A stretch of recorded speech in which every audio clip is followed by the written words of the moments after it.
పెట్టుకొని మిమ్మల్ని ఎందుకు మీరు అంత ఫైట్ చేసిరు, మీరు ఒక అడ్వకేట్గా చేసిరు, జనరల్గా అయినా కూడా అంటే లిటిల్ బిట్ కన్సిడర్ కూడా ఎందుకు జరగలేదు? అంటే మీరు ఒక సమస్య మీద పోయినప్పుడు కూడా కనీసం ఏం చెప్తున్నారు అని.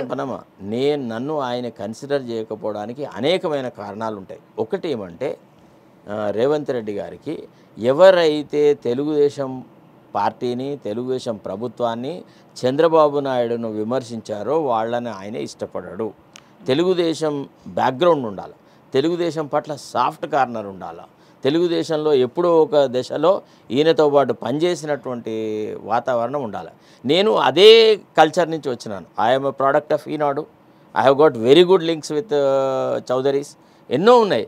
కానీ ఎన్టీ రామారావును ఏ రకంగా అయితే చంద్రబాబు నాయుడు ద్రోహంతో ఆయనకు వెన్నుపోటు పొడిచి అంత గొప్ప నాయకుడిని అధికారంలో లేకుండా చేశాడో, ఎన్టీఆర్ పరిపాలనను మొగ్గదొడవకుండా చేసినాడో, చాలా హీనాతిహీనమైనటువంటి దశలో రామారావు గారిని పదవిచ్యుతులను చేసినారు. ఆ విషయాన్ని నేను ఎన్నడూ జీర్ణించుకోలేకపోయినా. ఆ విషయాన్ని నేను బాహాటంగా మాట్లాడినాను చాలా సందర్భాలలో. నా దృష్టిలో రామారావు గారు ఒక ప్రజల పట్ల అమితమైన ప్రేమాభిమానాలు గల ఒక గొప్ప నాయకుడమ్మ. మనం అనొద్దు, కానీ రామారావు గారు వచ్చే నాటికి బీద బలహీన వర్గాలకు కానీ, ఎస్సీ ఎస్టీలకు కానీ ఏ రకమైనటువంటి ప్రమేయం లేదు పరిపాలనలో. అట్లాంటి వాళ్ళ గురించి ఆలోచించి పేద ప్రజల కోసమని 2 రూపాయల కిలో బియ్యం ఇచ్చి ఎన్నో రకాల సంక్షేమ పథకాలు అమలు చేసేసి పేద ప్రజల అభ్యున్నతికి కృషి చేసినాడు. అట్లాంటి వ్యక్తి పరిపాలనను ఈయన లక్ష్మీపార్వతి అనే ఒక నెపంతోని బొందముంచాడు కదా అనేటువంటి బాధ నాలో ఉండింది. నేను ఆయన క్షమించలేకపోయినా. That is one point. రెండోది, రేవంత్ రెడ్డికి సంబంధించిన కేసులు నేను అప్పుడు గవర్నమెంట్ పీడర్గా ఉన్నప్పుడు, స్పెషల్ గవర్నమెంట్ పీడర్గా ఉన్నప్పుడు ఆర్గ్యుమెంట్ చేయాల్సి వచ్చింది. అప్పుడు నేను టీఆర్ఎస్ ప్రభుత్వం తరఫున ఉన్నా. అయితే ఈయన గురించి చాలా గొప్పగా చెప్పి ఆయన లైఫ్కు థ్రెట్ ఉంది, అది ఉంది, ఇది ఉంది అంటే నేను I just food it. I said who would waste a bullet on him, why should there be any threat to his life అని అన్న. సరే, ఇది ఏదైనా కానీ కాక he is entitled to have his own opinion about me. I care 2 hoots for that. Similarly, I also have got an opinion about me. But that has nothing to do with the our jobs కదా. ముఖ్యమంత్రిగా ఆయన తన బాధ్యతలు నిర్వర్తిస్తాడు, జర్నలిస్టులుగా మీరు మీ role play చేస్తారు, నేను నా role play చేస్తాను.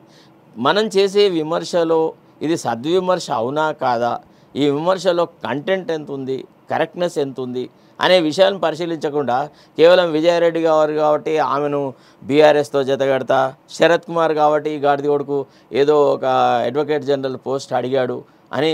అసలు నేను అడిగిన దాఖలాలు ఎక్కడున్నాయి? ఎవడికి నేను నా రిప్రజెంటేషన్ ఇచ్చినా, ఎవడి ద్వారా ట్రై చేసినా? మరి వాడు వచ్చి చెప్పొచ్చు కదా, నా ద్వారా ట్రై చేసినాడు, నేనే పోయి ముఖ్యమంత్రి దగ్గర ఈ రిక్వెస్ట్ చేసినా ఆయన కాదని అన్నాడని ఒక్కడిని చెప్పమనండి. నేను ఎవరిని అడగలేదమ్మా. ఇదంతా కేవలం ఒక మోటివేటెడ్ క్రిటిసిజం చేసేసి ఈయన పరిపాలన పెద్ద గుప్తుల నాటి స్వర్ణయుగము అని చెప్పుకోవడానికి చేస్తున్న ప్రయత్నం. త్వరలో బీఆర్ఎస్ఎల్పీ విలీనం అంటే ఎమ్మెల్యేలని భారీ స్థాయిలో చేర్చుకోబోతున్నాం. ప్రజల సమస్యలు ఎట్లాగూ గాలికి వదిలేస్తున్నారు.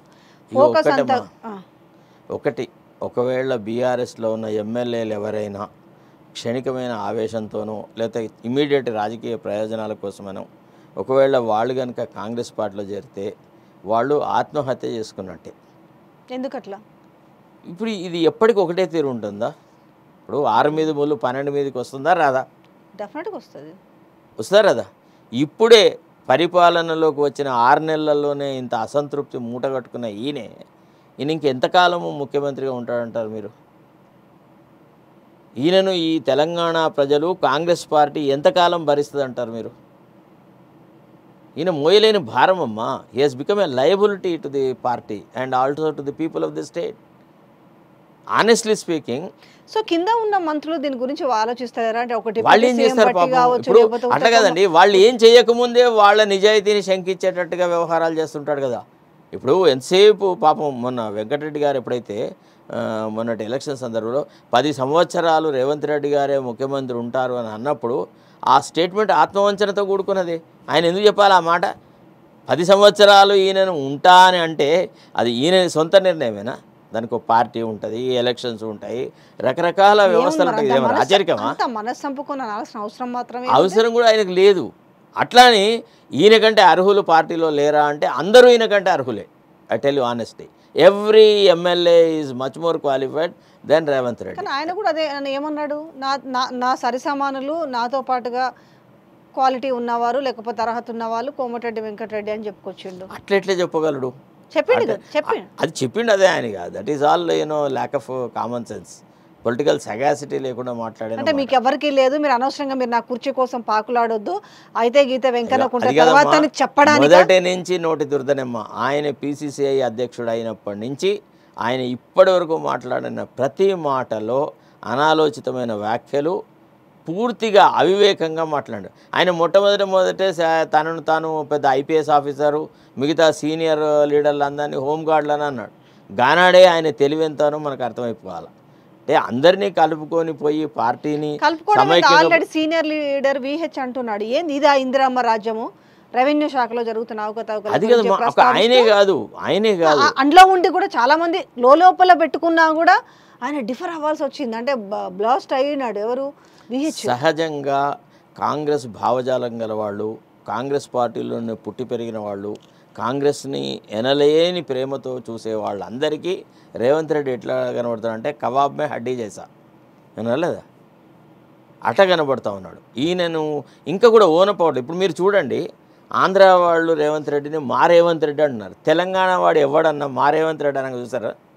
ఒక్క లీడర్ అన్నా, ఒక్క కార్యకర్తను ఎవడన్నా మా రేవంత్ రెడ్డి ఈయనే మా ముఖ్యమంత్రి అని అనగలిగిన చూసినారా?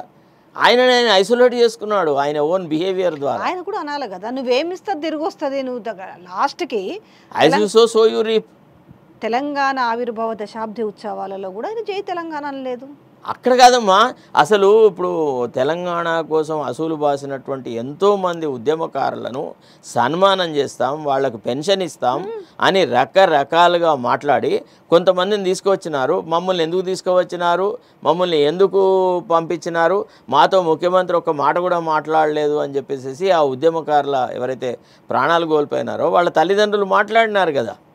అసలు రవ్వంతా కూడా మాట్లాడలే. వాళ్ళతో కనీసం ఒక అసలు సహజంగా తెలంగాణ ఉద్యమం పట్ల కానీ తెలంగాణ సెంటిమెంట్ పట్ల కానీ రేవంత్ రెడ్డికి రవ్వంత కూడా అంటే అక్కడ సానుభూతి లేదు. మెయిన్ మేము అందశ్రీ రాసిన గీతాన్ని మేము దాంతో మంచి మ్యూజిక్ రైటర్ తోటి మంచిగా దాన్ని రాపించినాము, చేయించినాము, దానికి ప్రకటించినాము, మేము చాలా గౌరవించినాము. ఇంతవరకు నేను అందశ్రీ అంటే చాలా గౌరవం కలిగి ఉంటామ్మా. అందశ్రీని నేను ఒక మంచి సహజ పాండిత్యం గలటువంటి రచయిత అంటే దాదాపుగా నేను ఆయనను కవి పోతనతో పోల్చి చూసే వ్యక్తిని. కానీ ఎప్పుడైతే ఈ మురికి కుంపలో చేరాడో, ఈ రేవంత్ రెడ్డి గ్యాంగ్తో జమ అయ్యాడో ఆయన మీద ఉన్న గౌరవ భావన అంతా పోయింది. మొన్న ఒక ఇంటర్వ్యూలో నేను చూసిన ఆయన భాష మాట్లాడితేరు సహజంగా అందశ్రీ ఎంతైతే ఉన్నతమైన స్థానంలో ఉండేనో, ఎంత గొప్పగా మాట్లాడేవాడో అట్లాంటి ఆయనే చిన్న స్వార్థం కోసమని ఎంత నీచంగా మాట్లాడుతున్నాడో ఈ మధ్య. అందశ్రీ అనే వాడితోనే మొత్తం తెలంగాణ ఉద్యమం మొదలయ్యి కొసగాలే కదా. Is one of the persons, is a great writer, is a natural writer, సహజ పాండిత్యం గల వ్యక్తి, అన్నీ ఓకే రైట్, అందశ్రీ గారికి నమస్కారం. కానీ తెలంగాణ సెంటిమెంట్ను దెబ్బతీసే విధంగా సమైక్యవాదుల యొక్క తో గుమిగూడితే, సమైక్యవాదుల చెంతన చేరితే, వాళ్ళ పంచన చేరితే ఆయన తన గౌరవాన్ని పొడగొట్టుకున్నట్టు. ఏమవుతుందండి ఇప్పుడు అక్కడ గురువు ముఖ్యమంత్రి, ఆయన సెంటర్లో కీ రోల్ అయినాడు. ఇప్పుడు ఎందుకంటే ఆయన 16 సీట్లతో ఆయన సెంటర్లో కీ రోల్ అయినాడు, MP సీట్లతోటి. ఇక్కడ చూసుకుంటే ఈయన ఇద్దరు కలిసి మంచిగా జోడెద్దుల్లాగా ఉన్న నేపథ్యంలో ఏమైతుంది, ఏం చేయకపోయినా కూడా చాలా పొరపాటు. జోడెద్దు లేదు, లండెద్దు లేదు. ఈయన అసలు జోడెద్దు లాంటి స్వభావమే. అటు అక్కడ చంద్రబాబు నాయుడు పాలనకు ఇక్కడ పాలనకు చూడండి, ఆయన సూపర్ 6 అన్నాడు. 5 గ్యారంటీస్ ఒక ఎట్ ది ఫస్ట్ సిగ్నేచర్ ఆయన చేశారు. ఈయనలో అంత చిత్తశుద్ధి ఉందా, అంత కార్యదీక్షత ఉందా, అంత పట్టుదల ఉందా, అంత సమర్థత ఉందా, ఏమైనా పోలిక ఉందా ఆయనకి ఈయనకి? దేంట్లో పోలిక పెడతారు? చంద్రబాబు నాయుడుతో ఈయనని దేంట్లో పోలుస్తారు మీరు? అంటే పరిపాలన అనుభవంలో పోలుస్తారా, రాజనీతిజ్ఞతలో పోలుస్తారా, లేకపోతే ఒక పార్టీని స్థాపించి అంటే ఒక పార్టీ యొక్క పగ్గాలు తీసుకొని పార్టీని ఏకతాటి మీద నడిపి గెలుపోటములను సమానంగా చూసి మళ్ళీ మళ్ళీ అధికారానికి వచ్చిన వ్యక్తిగా చూస్తారా? ఏం పోలిక ఉందని చెప్పి మీరు ప్రతిసారి రేవంత్ రెడ్డికి చంద్రబాబు నాయుడుకి పోలికలు పెడతారు?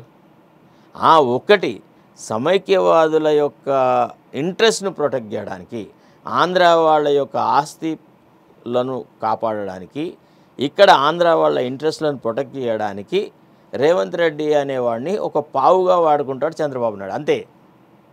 అంతకంటే ఎక్కువ ఏం లేదు. అన్నారా?